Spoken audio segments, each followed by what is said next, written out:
मैंने एक अनाथ लड़की से शादी की थी। उसकी एक 14 साल की बहन भी थी। मेरी पत्नी के साथ उसकी बहन भी विदा होकर चली आई थी, लेकिन उसकी बहन पूरे दिन मेरी पत्नी के साथ चिपकी रहती थी। मुझे उस पर बहुत गुस्सा आता था, क्योंकि वह रात को भी हमारे कमरे में ही सोती थी। एक दिन मैंने अपनी पत्नी पर गुस्सा किया और जब रात में उसकी बहन कमरे में आई तो ज़बरदस्ती उसे दूसरे कमरे में बंद कर दिया और फिर कमरे में वापस लौट आया तो जान निकल गई, क्योंकि वहाँ तो अपनी शादी की रात में जब कमरे में आया तो बहुत खुश था।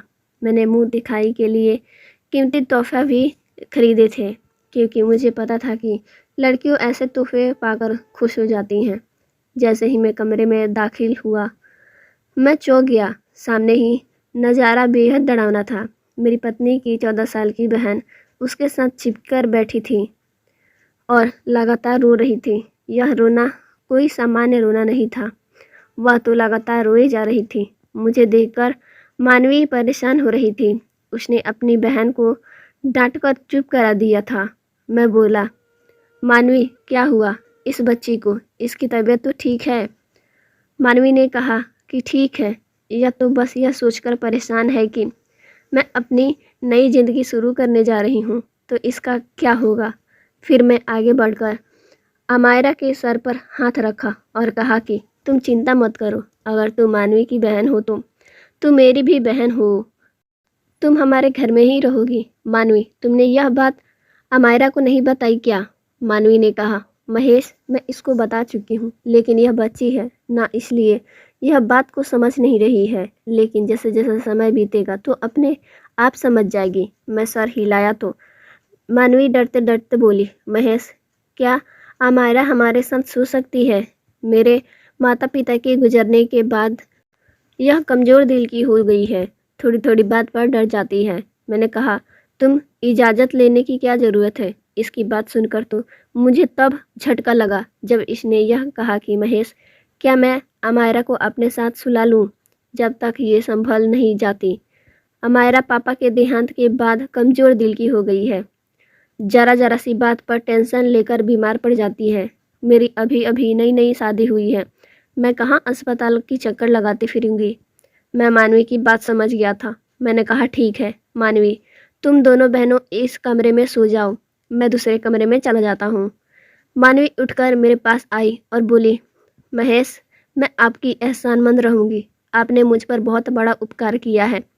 मेरी आपसे विनती है कि आप घर में किसी को पता नहीं चलने दीजिएगा कि आप दूसरे कमरे में सो रहे हैं।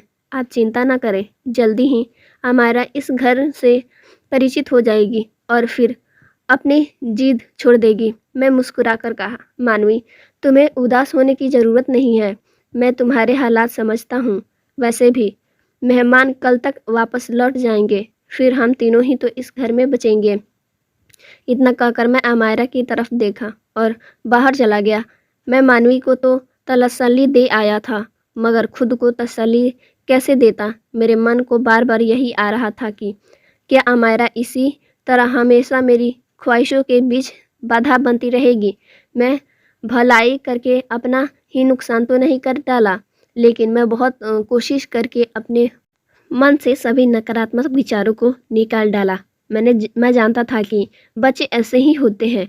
वह स्वीकार ही नहीं करते कि उनका कोई परिचित किसी और से बात भी करे। इसलिए मैं अमायरा का बहुत ख्याल रखने लगा था। वह एक मासूम सी डरी सहमी लड़की थी। वैसे भी मुझे ऐसे बच्चों पर बहुत दया आती है। मैं सोच सोच कर चिंता हो जाता हूँ कि ना जाने इन्होंने अपनी ज़िंदगी में क्या क्या सहा है जो ऐसे बन गए हैं। अमायरा की तुलना में मानवी का व्यवहार बहुत जानदार था। वह जिंदगी के उतार चढ़ाव का मुस्कुराकर मुकाबला करती थी। हमारी शादी को पूरे 1 हफ्ते हो गए थे, लेकिन अमायरा अभी भी मानवी के साथ ही सोती थी और मैं दूसरे कमरे में पड़ा रहता था। मैं कुछ दिन रुका, अमायरा के लिए एक स्कूल बैग लेकर आया था। किताब तो नहीं लाया था, क्योंकि मुझे पता नहीं था कि वह किस क्लास में पढ़ती है। जब मैं घर पहुंचा तो मानवी घर के कामों में व्यस्त थी, जबकि अमायरा चारपाई पर बैठकर अपनी बहन को देख रही थी। मैं चेहरे पर मुस्कुराहट लेकर अमायरा के बगल वाली कुर्सी पर बैठ गया और जब मानवी ने मुझे देखा तो वह डरकर मेरे पास आकर खड़ी हो गई। उसके चेहरे पर चिंता के भाव छलक रहे थे और मैं उसे बोला, अमायरा देखो, मैं तुम्हारे लिए तोहफा लेकर आया हूँ। अमायरा मुझे देखकर रोने लगी और भागकर अपनी बहन के पीछे जाकर छुप गई। मुझे बड़ा आश्चर्य हुआ कि आखिर वह ऐसे क्यों करती है। वह हमेशा अपने आप को इस तरह क्यों छुपाती रहती है, लेकिन मुझे यह नहीं पता था कि जब मुझे अपने क्यों का जवाब मिलेगा तो मुझे कितना बड़ा झटका लगेगा। मेरा पूरा व्यक्तित्व हिल जाएगा। मैं उठकर खड़ा हुआ और बोला, अमायरा बेटा, इधर आओ, मेरी बात सुनो, मैं तुम्हारे लिए तोहफा लाया हूँ। मेरी आवाज़ सुनकर अमायरा डरने लगी थी। मैंने सवाल सभी नज़रों से मानवी की तरह देखा तो वह मुझे बहुत गुस्से में कहने लगी, महेश आपकी बहुत मेहरबानी होगी, आप मेरी बहन से दूर रहे। आप मेरे पति हैं, लेकिन अमायरा के लिए गैर मर्द हैं, इसलिए आप इससे आवाज़ न दिया करें। मुझे मानवी की बात बहुत बुरी लगी थी। मैं तो अमायरा को अपनी छोटी बहन समझने लगा था, लेकिन मानवी का व्यवहार बहुत परेशान करने वाला था। मुझे भी गुस्सा आ गया था। मैंने कहा, मानवी, अगर तुम्हें अपने और गैर का इतना ही ख्याल है तो तुम अपनी बहन को एक गैर मर्द के घर में क्यों लाई हो? इतना कहकर मैं दरवाज़ा जोर से बंद करके घर से बाहर चला गया था। मुझे रह रहकर अपने कठोर व्यवहार पर शर्मिंदगी हो रही थी। अमायरा मुझ पर ज़बरदस्ती तो थोपी नहीं गई थी ना, जो मैं मानवी को ऐसे ताने देकर चला आया था। वह तो पूरी सहमति से मेरे घर आई थी। घर में हम सिर्फ 3 लोग ही थे। इससे पहले तो मेरे घर में खामोशी और सन्नाटा का राज था। 5 साल पहले ही मेरे माता पिता का देहांत हो चुका था। उसके गुजर जाने के बाद जिंदगी ने मुझे कड़ी धूप में लाकर खड़ा कर दिया था। घर की सारी जिम्मेदारी मुझ पर थी। मैं कुंवारा था और मैं घर में अकेला ही रहता था, इसलिए कोई कामवाली भी मेरे घर पर काम करने के लिए राजी नहीं होती थी।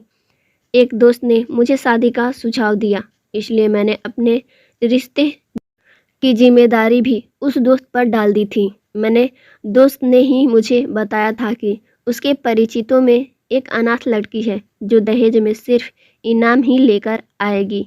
मैं हैरान हो गया और बोला कि किस तरह का इनाम? उसने बताया कि मानवी की एक छोटी बहन उसके साथ घर आ जाएगी। तुम उसकी पढ़ाई लिखाई, खाने पीने का जितना भी पैसा लगाओगे वह इनाम के स्वरूप में तुम्हें मिल जाएगा। फिर लड़कियों को जवान होने में कितना ही समय लगता है, उसकी शादी करके विदा कर देना। मैं खुले दिल से तैयार हो गया था, क्योंकि मैं भगवान की कृपा से इतना तो कमाता था कि आसानी से उसका खर्च उठा सकता था। लेकिन मुझे क्या पता था कि अमायरा एक अजीब तरह की लड़की है। वह तो मेरे गले की ऐसी हड्डी बन गई थी जो ना ही उगली जा सकती थी और ना ही निगली जा सकती थी। लेकिन मैंने कुछ दिन और धैर्य रखने का फैसला किया और मैंने तय किया कि किसी भी नतीजे पर पहुंचने से पहले देखूंगा कि अमायरा के व्यवहार में सुधार होता है या नहीं। देर रात जब मैं घर लौटा तो मैं होटल से खाना भी ले आया था। मैं जानता था कि मानवी मुझसे बहुत नाराज़ होगी।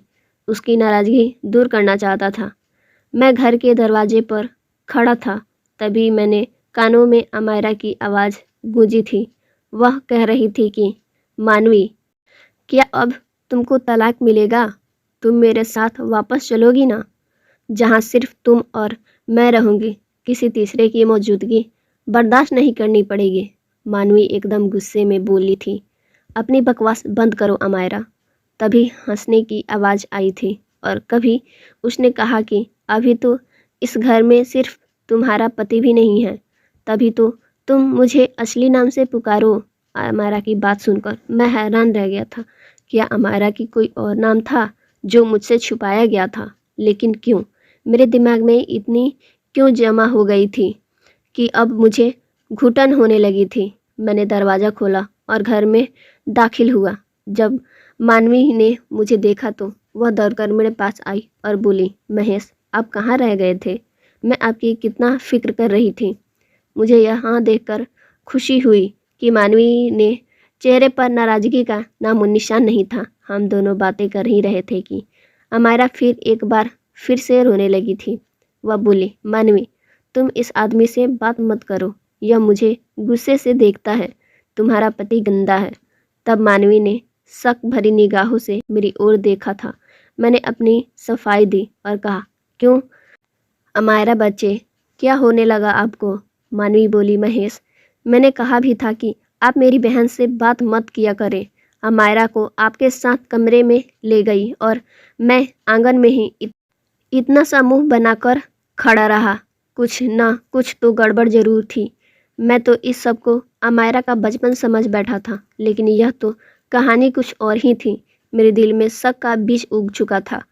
सुबह मानवी रोज की तरह नाश्ता बना रही थी, तभी अचानक गुरुक रही और बोली, महेश, तुम अमायरा के लिए स्कूल बैग क्यों लाए थे? मैं मानवी की कल के व्यवहार से थोड़ा सा दुखी था, इसलिए छोटा सा जवाब देते हुए बोला, मैं चाहता था कि अमायरा अपनी पढ़ाई पूरी करे। मानवी ने हंसते हुए कहा, कौन सी पढ़ाई? तब मैंने कहा, क्यों, यह पहले पढ़ाई नहीं करती थी? तब मानवी ने बताया कि अमायरा को पढ़ाई में कभी कोई दिलचस्पी नहीं थी, इसलिए हमने इसका स्कूल में दाखिला ही नहीं करवाया था। मुझे मानवी की बात अच्छी नहीं लगी थी, लेकिन मेरा मूड पहले से भी खराब था, इसलिए मैं किसी तरह की बहस नहीं करना चाहता था। मैंने सुबह का नाश्ता खत्म किया और ऑफिस के लिए निकल गया, लेकिन अमायरा की मौजूदगी मुझे खटक रही थी। उसकी अजीबोगरीब हरकतें और मुझे देखकर ही रोने लगना और फिर मेरे और मानवी के तलाक पर खुश होना, यह सब क्या था? अमायरा तो कोई छोटी बच्ची तो नहीं थी, वह पूरे 14 साल की थी और इस उम्र में तो लड़कियां बहुत समझदार और होशियार होती है। यकीनन यह मामला उतना भी सीधा नहीं था जितना मुझे लग रहा था। शाम को भी अमायरा मुझे देखकर अजीबो हरकतें करने लगी थी। मैं मानवी से बात करने लगा तो अमायरा मानवी का हाथ पकड़कर उसे अपने कमरे में लेकर गई। थोड़ी देर बाद ही मानवी कमरे से बाहर निकली और बोली, महेश, आप खाना खाकर कमरे में चले जाएंगे तो हम दोनों बहनें भी खाना खा लेंगी। मुझे गुस्सा तो बहुत आया था, लेकिन मैं खुद पर काबू किया और बोला, ठीक है, अमायरा तो बाद में खाना खा लेगी, कम से कम तुम तो मेरे साथ आकर बैठो, तुम तो मेरे साथ खाना खाओ। मानवी ने जवाब सुनकर मेरे अंदर आग लगा दी थी।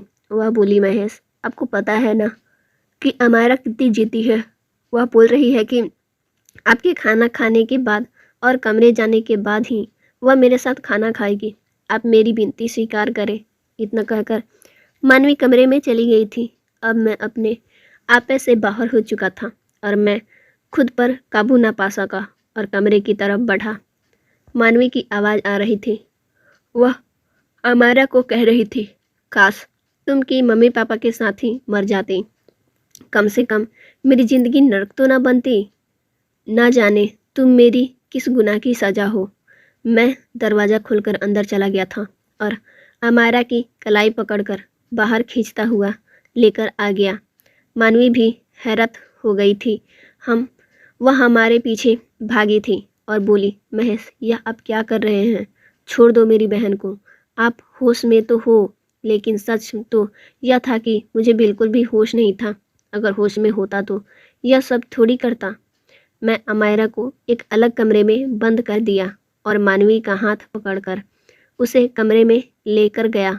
मैं बोला, अब मुझे सच सच बता दो कि तुम्हारी बहन यह सब क्यों करती है? मानवी के चेहरा पे पीला पड़ गया था। वह लगातार रोती जा रही थी। वह बोली, आपको भगवान की कसम है, मेरी बहन को छोड़ दो। वह तुम नरम दिल की है, मेरे बिना एक रात तो क्या, एक पल भी नहीं गुजारा सकेगी।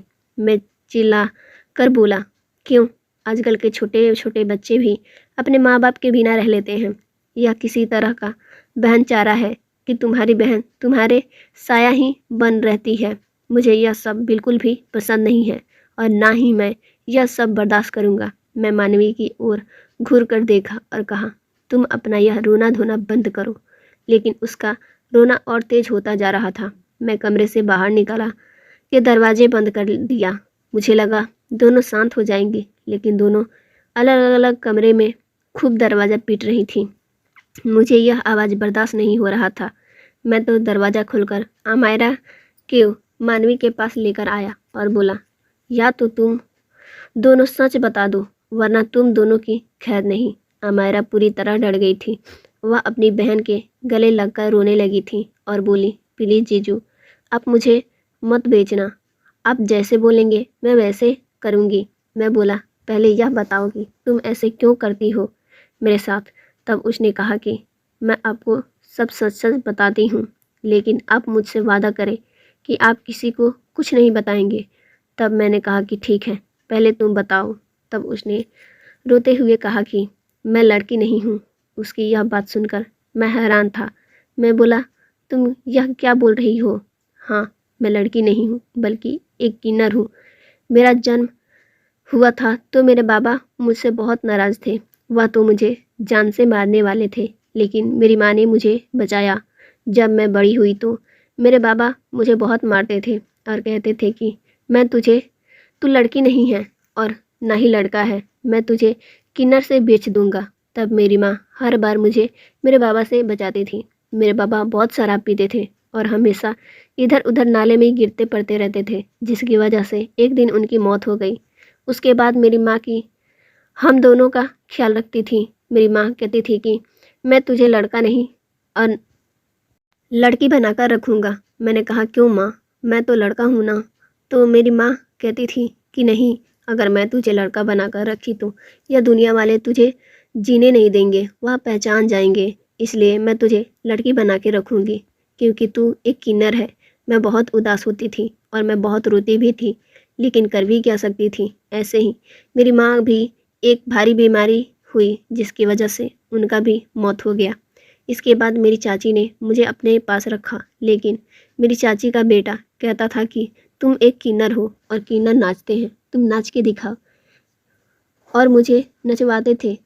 जिसके बाद चाची और उसका बेटा मुझ पर बहुत हंसते थे और कहते थे कि मैं तुम्हें बेच दूंगी। मैं इस बात से बहुत डरती थी, जिसकी वजह से मैं कमज़ोर दिल की हो गई। मैं बच्ची नहीं हूँ, बस बच्ची की तरह नाटक करती हूँ ताकि कोई मुझे ना बेचे और मुझे मेरी दीदी से अलग ना करे। मेरे चाचा ने मेरी दीदी की शादी आपसे करवा दी। मैं अपनी दीदी से अलग नहीं होना चाहती। मैं आपके पैर पड़ती हूँ, आप प्लीज़ मुझे अपनी दीदी से अलग मत करो। फिर मानवी ने भी कहा कि हाँ, यह सच है, हम दोनों एक दूसरे से जान से भी ज़्यादा प्यार करते हैं। आप हमें प्लीज़ अलग ना करें, वरना हम एक दूसरे के बिना मर जाएंगे। उनकी बातें सुनकर मेरी आंख भर आई और मैंने दोनों को गले लगा लिया और कहा, अगर यही बात था तो तुम मुझे पहले क्यों नहीं बताई? पहले बता देती हूँ तो ऐसा होता ही नहीं। अमायरा, मैं तुझे अपनी बहन मानता हूँ और बहन के साथ कोई बुरा करता है भला? तुम चिंता मत करो, मेरे रहते तुम हे खरोच भी नहीं लग सकती। जिसके बाद मैं अमायरा को डॉक्टर से दिखाया, जिसके दिमाग से जो डर था उससे दूर किया और उसका एडमिशन कराकर उसे पढ़ने के लिए राज़ी किया ताकि वह अपने पैरों पर खड़ा हो सके। सो फ्रेंड्स, स्टोरी कैसी लगी हो कमेंट करके ज़रूर बताइएगा। स्टोरी अच्छी लगी तो वीडियो को लाइक कर दीजिएगा। चैनल पर नया है चैनल को सब्सक्राइब कर लीजिएगा। मिलते हैं हम आपसे नेक्स्ट वीडियो में।